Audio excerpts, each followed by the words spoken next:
In the 1980s, arcade video games captivated a generation. But behind the flashy lights and the catchy jingles, operators faced numerous structural economic challenges. It wasn't the get-rich-quick scheme, nor passive income dream.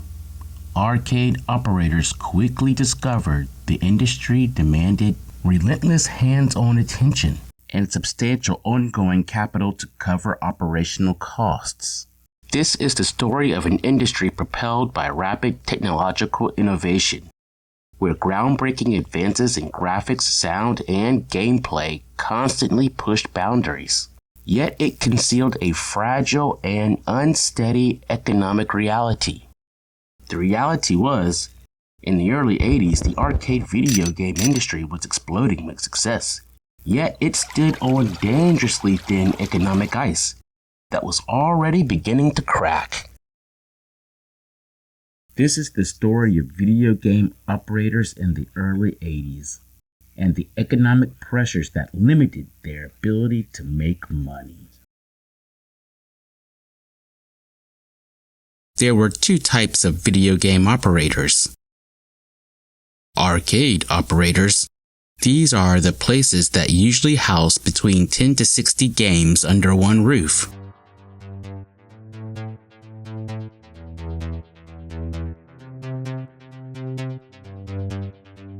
Second were the street operators. These guys bought or leased games and placed them in as many business locations as they could.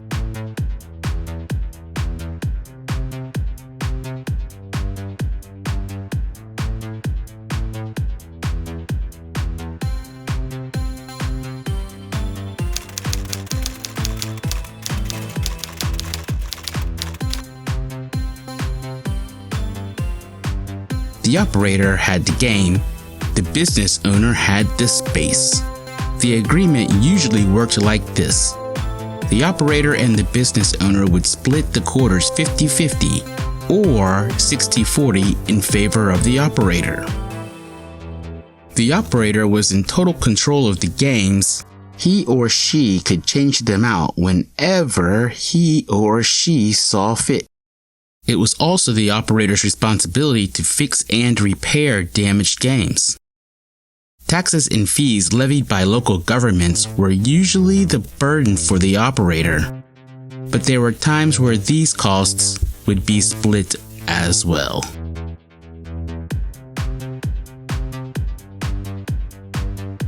Arcades were centrally located, ideally having between 40 to 50 games at each location. Street operators' games were scattered all over the street, placed at any business that would have them. The close proximity in which these two entrepreneurs operated led to tensions between the two groups. Because arcade and street operators both competed for the same finite number of customers.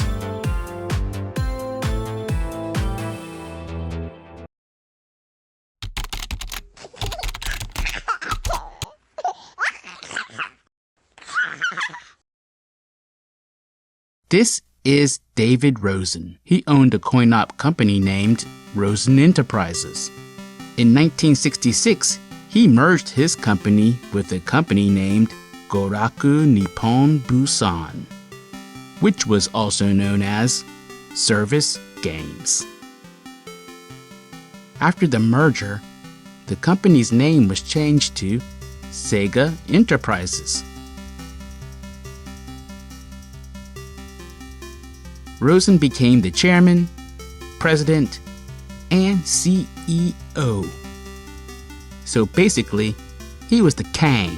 Under Rosen's leadership, Sega produced a state-of-the-art electromagnetic game called Periscope.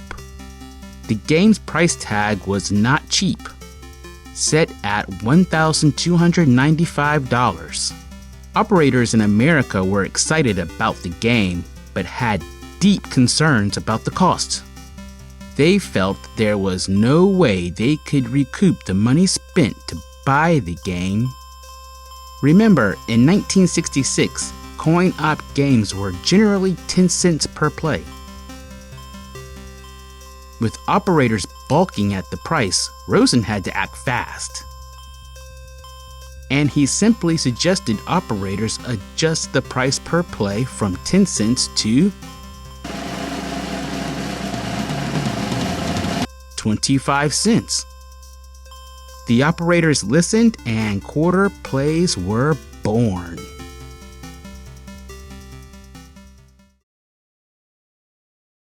Oh yeah. These are the material cost estimates for asteroids in 1980.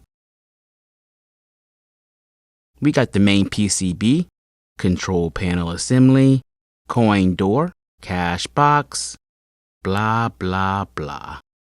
Estimated total cost for all materials was $776.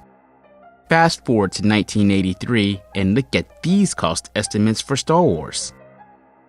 Estimated total cost for materials was $1,249, almost 500 more smackaroos for the same parts. As prices for games steadily increased, operators began to grumble. This distributor/operator had a legitimate question. If a conversion kit costs $1,000 and a dedicated game cabinet costs $2,800, does that mean the parts within the video game cost $1,800? Now this man knows full well these game parts don't cost $1,800. He clearly thinks the games are overpriced, and he wasn't alone. Personally, I would love nothing more than to blame it all on corporate greed. But before we hit the streets, consider the huge undertaking involved in designing, making, marketing, and getting that game into the market. Labor payroll at big game manufacturers weren't no joke. And I'm not talking about the factory labor. I'm talking about nerd labor. I like to focus on nerd labor because game manufacturing companies had so much time, effort, and money invested in engineers and market researchers.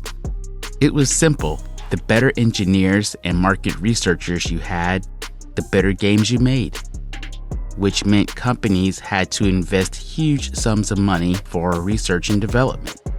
Before we talk about nerd labor, I would like to say this about nerds.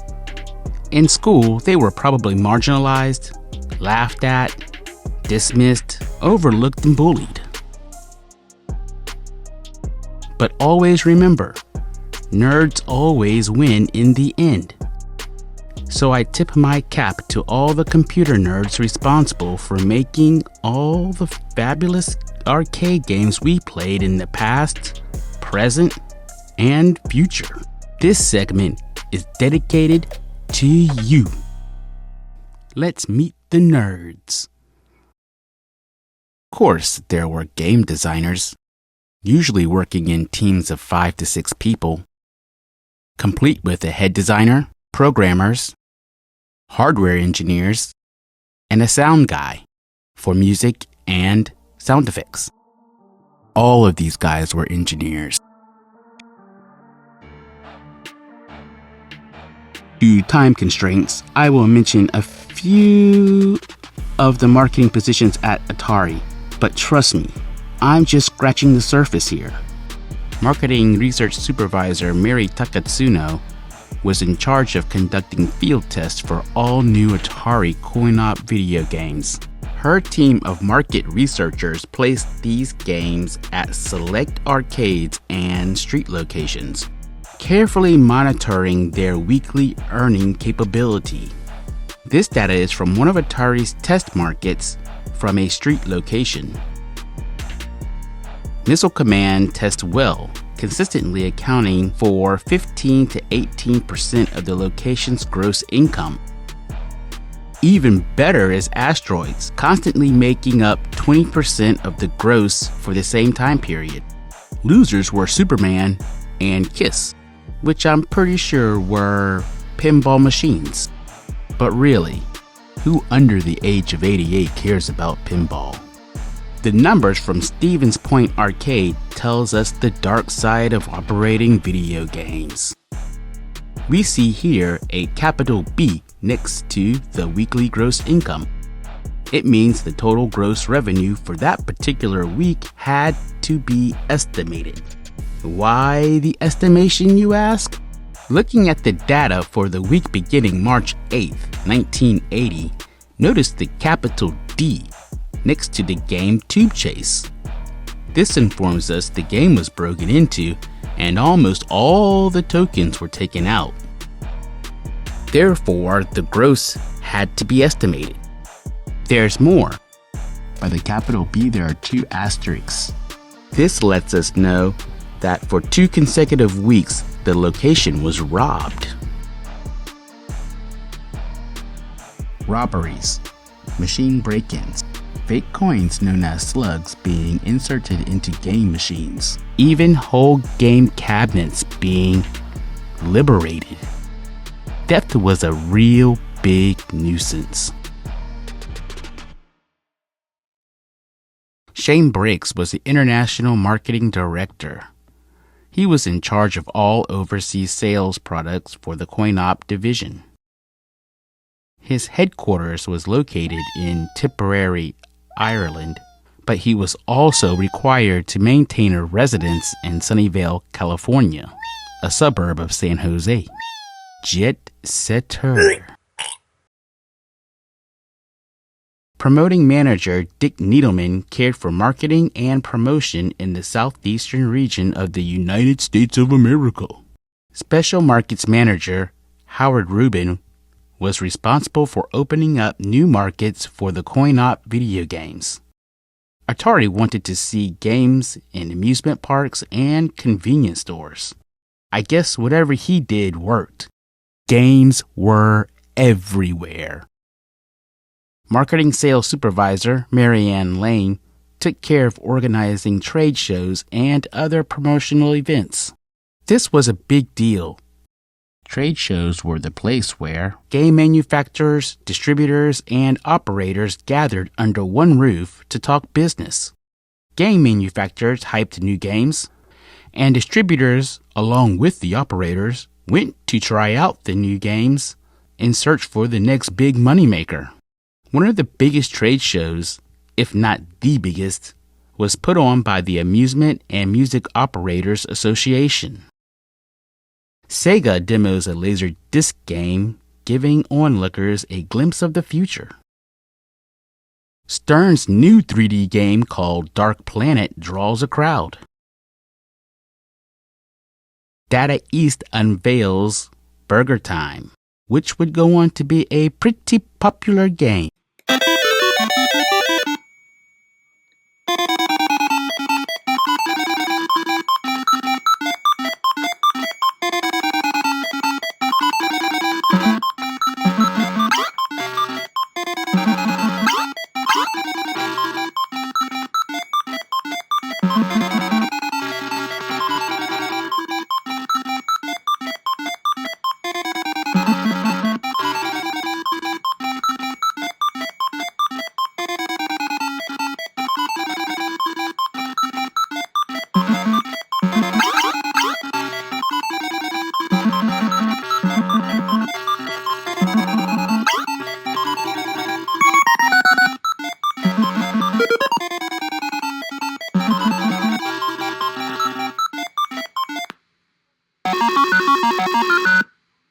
Manufacturing engineers like Scott Baker at Sega Gremlin oversaw the testing and installation of all electric components in video game cabinets.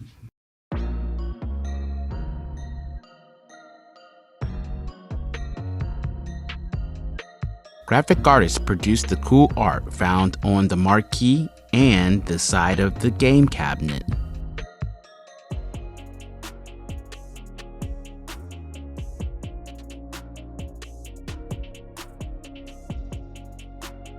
Dave Coiner proudly displays his marquee design for the kick-ass game Centipede. The side art for Missile Command was spot on. Definitely one of my favorite ones ever. Classic stuff. Atari also had excellent technical customer service. Technicians were proactively working hard to convey information to distributors and operators to minimize service calls. The bulk of this job was entrusted to the field service manager, Fred McCord. He and his field technicians constantly toured the country, conducting seminars for distributors and operators, allowing operators to avoid hanging the dreaded out-of-order sign on a game. Downtime on games due to maintenance issues killed operators' bottom line. The smart operator knew how to make repairs on his or her own game and kept an ample supply of spare parts on hand. In 1980, Atari went so far as to publish a book titled The Book. It helped operators fix and repair game machines themselves. The book informs the reader what he or she should or should not expect from reading the book. What the book would help the operator with was to help locate and name all the parts and contraptions found on and in the game cabinet. It increased operators' level of proficiency in making easy repairs. And lastly, it states the most important reason for this book was to decrease downtime of games. Duh! As for the things the book would not do, it wasn't going to turn you into a technician nor an engineer. Sorry. It also wasn't going to solve all of your problems. It was not going to eliminate your service calls. It definitely was not going to teach you how to fix or repair the printed circuit boards. And it wasn't going to teach you how to make a good cup of coffee. Not more than you'll ever know. Order processing to keep up with the inventory and income. And a shipping department because them game machines weren't going to move themselves.